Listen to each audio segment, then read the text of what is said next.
I think a lot of people consider millet to be that grain strictly meant for making kuno, and I say this because of some questions that I get and because I don't see people use it for making pap as much as they do other grains. But let me tell you, millet is an equally fantastic grain for making pap.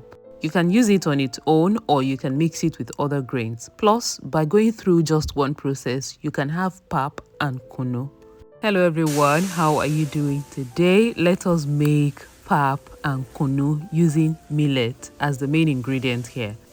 I will be using 1 pint plastic of millet, which is what I'm going to wash now, rubbing the grains in between my palms and scooping out of the water so I can leave stones and sand at the bottom of the bowl. This is the best way to wash. And I also like to remove all this dirt on top. They're like bad grains and chaff, which when I don't even bother about blowing them out, because once you pour everything in water, those ones will float on top and you can just scoop them out. I did this washing twice. Look at the amount of sand at the bottom.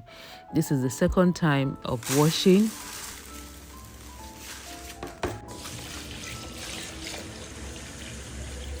In case you're coming across my channel for the first time, my name is Remy and I make videos from Lagos, Nigeria. I hope you join us by clicking the subscribe button so you can see many more of my recipes. Washing is complete, so I will pour everything in this bowl, add a lot of water and then soak it overnight. Millet is not a very tough grain, so by morning it will be soft. This is tiger nut and the quantity I have is half of a pint plastic. I will also give this a good wash and soak it overnight. Remember, ingredients list and measurement will be in the description box so you can always check it. Tiger nuts sometimes come with stones, so please look out for that. You see, this 2-in-1 pap and kunu combo is the best thing you can do for yourself. Whether you're an adult or you have children, this will come in handy at home. Done washing and we will leave this to soak till morning. You will see how the quantity will double by morning. This is the next day. So look at that, this is ready. The tiger nut is ready as well, so I'm going to put all of these together and add a few other ingredients like sweet potatoes. I'll put the quantity that I used in the description box. A lot of ginger, African negro pepper. Here I have cloves and alligator pepper. And because the alligator pepper I have is not a lot, I will supplement with some dry chili. You don't have to use dry chili if you have a lot of alligator pepper. I used just a bit of the dry chili and everything is ready for blending. I am blending this with my Relox Tornado Beast engine blender. This blender did an amazing job and in just a few batches I was done. I can't imagine not having this blender because I would have carried this on my head in search of commercial grinding machine operators. Whatever you want to do, just make sure that they maintain cleanliness. You can even go with your water if you're using a commercial grinding machine. I am done blending now. What I will do is set some aside.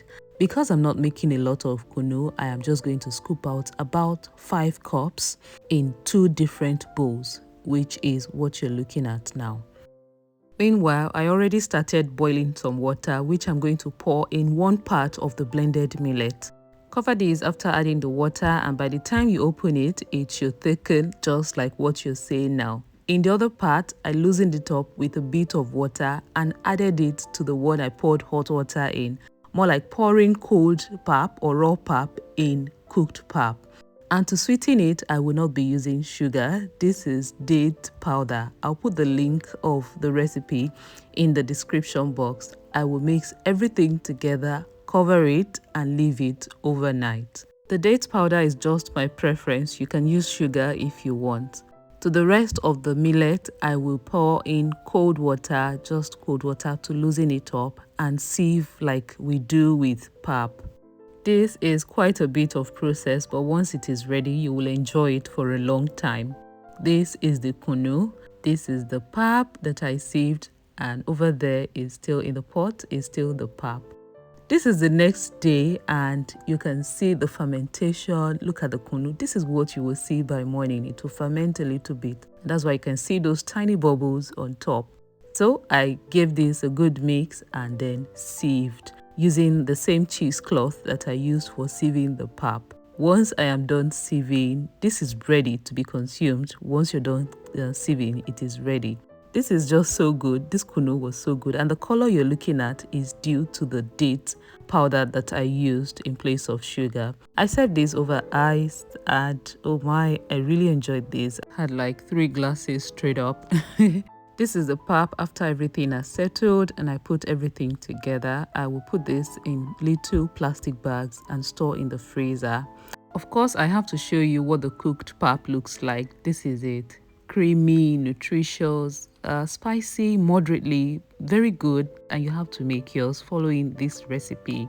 I hope you enjoyed watching this recipe, this 2-in-1 pap and kunu recipe. If you did, do well to give me a thumbs up, leave me a nice comment and share with your friends. If you have not subscribed, the time to do that is now so you don't miss out on my next recipes. I will see you very soon with another one. Bye bye.